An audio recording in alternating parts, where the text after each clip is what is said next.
some poetry reading. Today, we're reading some poems by William Wordsworth. Now that is a poetry name if I've heard one for sure. William Wordsworth from 1770 to 1850. And if you're curious about the book that I'm reading all these poems from, it's called 100 Best Loved Poems, Dover Thrifted Editions. So if you're really looking for the Dover edition, yeah, that's the one. Alright. The one that I saw that I really wanted to read was I Wandered Lonely as a Cloud. I wandered lonely as a cloud that floats on high over vales and hills, when all at once I saw a crowd, a host of golden daffodils, besides the lake beneath the trees, fluttering and dancing in the breeze. Continuous as the stars that shine and twinkle on the Milky Way, they stretched in never-ending line along the margin of a bay.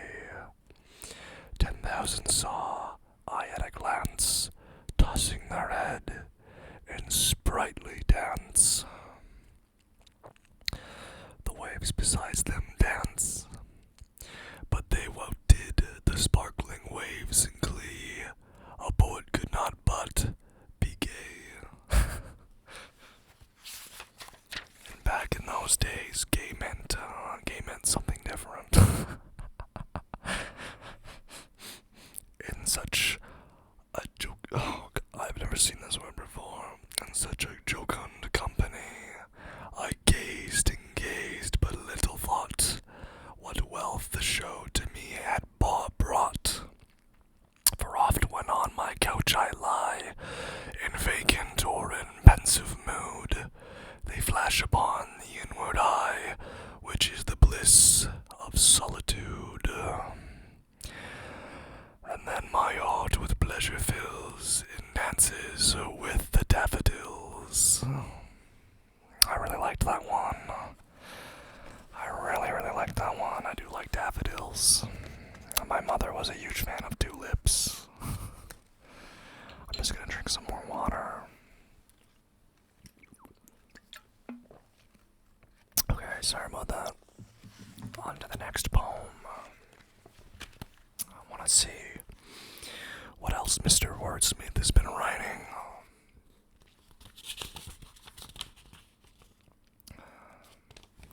This one seems nice. The world is too much with us, late and soon. Getting and spending, we lay waste our powers. Little we see in nature that is ours. We have given our hearts away, a sordid boon. The sea that bears her bosom to the moon, the winds that will be howling at all hours, and are upgathered now like sleeping flowers. For this, for everything, we are out of tune. It moves us not, great God, I'd rather be a pagan suckled in a creed outworn. So might I, standing on this pleasant lay,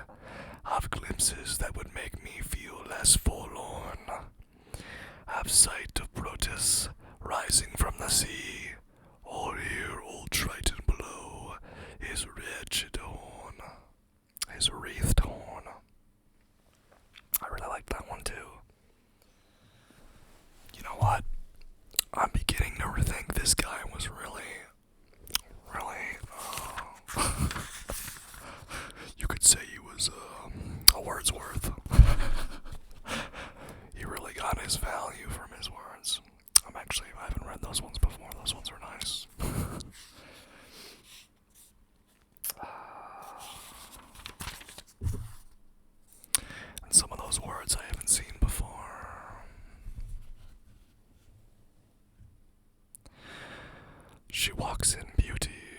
She walks in beauty like the night of cloudless climes and starry skies. And all that's best of dark and bright meet her aspect and her eyes. Thus mellowed to that tender light, which heaven to gaudy day denies.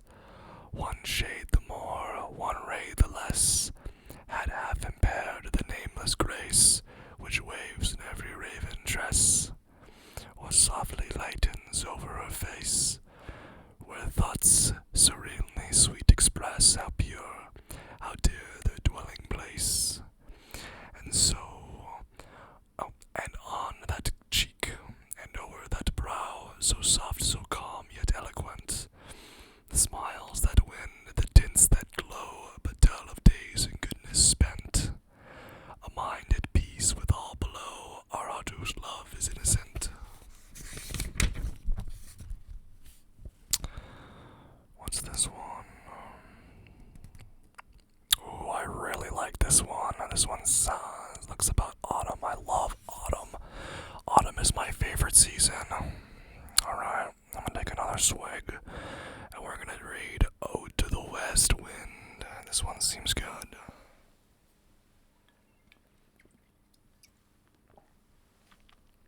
Okay. This is by, this is by Percy Bysshe Shelley, 1792 to 1822. Ode to the West Wind. O wild west wind, thou breath of autumn's being, thou from whose unseen presence the leaves dead are driven, like ghosts from an enchanter fleeing, yellow and black and pale, an hectic red, pestilence-stricken multitude, O thou who shuttest to their dark, wintry bed. The winged seeds where they lie in cold and low, each like a corpse within its grave, until thine azure sister of spring shall blow her clarion over the dreaming earth, and fill driving sweet buds like flocks to feed in air, with living hues and odors plain and ill, wild spirit which art moving everywhere, destroyer and preserver, hear, oh hear, thou on whose stream mid the steep sky's commotion, loose clouds like earth's decaying leaves are shed. Oh my goodness, I'm losing my voice. I'm sorry, guys. I'm sorry. Okay. Let's continue. Commotion. Loose clouds like earth's decaying leaves are shed. Shook from the tangled bows of heaven and ocean, angels of rain and lightning that are spread on the blue surface of thine airy surge, like the bright hair uplifted from the head of some fierce menad, even from the dim verge of the horizon to the zenith's height. The locks of the approaching storm, thou dirge of the dying year, to which this closing night will be the dome of a vast sepulchre, vaulted with all thy congregated might of vapors from whose solid atmosphere black rain and fire and hail will burst. O hear, thou who didst waken from his summer dreams the blue Mediterranean, where he lay lulled by the coil of his crystalline streams. Besides a Pumice isle of Bain's Bay, and saw in sleep old palaces and towers, quivering within the waves' intense day, all overgrown with azure moss and flowers, so sweet the sense faint picturing them, thou for whose path the Atlantic level powers cleave themselves into chasms well far below. The sea blooms in the oozy woods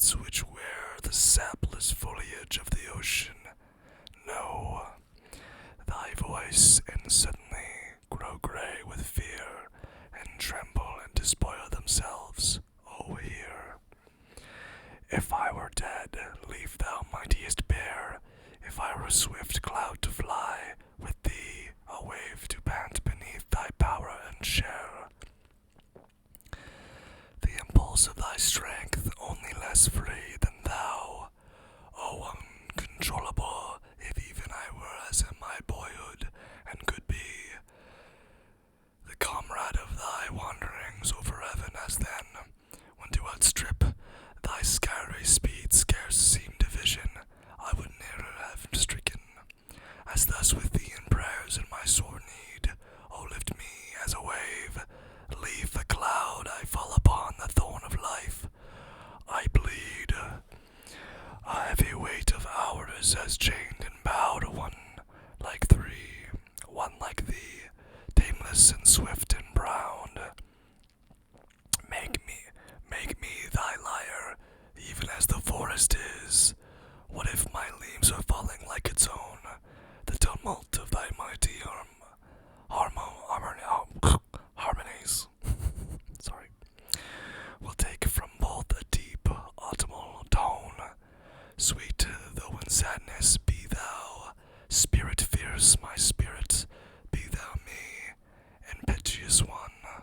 Drive my dead thoughts over the universe like withered leaves to quicken a new birth. And by the inaction of this verse, and by the incantation of this verse, scatter, as from an extinguished hearth, ashes and sparks my words among mankind. Be through my lips to unawakened earth, the trumpet of prophecy, O wind, if winter comes, then spring be far behind. I messed that up. The trumpet of prophecy, O wind, if winter comes, can spring be far behind. Okay, thank you everybody for listening. I'm sorry I lost my voice a couple times in that one. That one was a little difficult for me. I think I'm going to drink some tea after this. Hopefully that was still enjoyable to listen to, even when I coughed. Some of these poems are really great.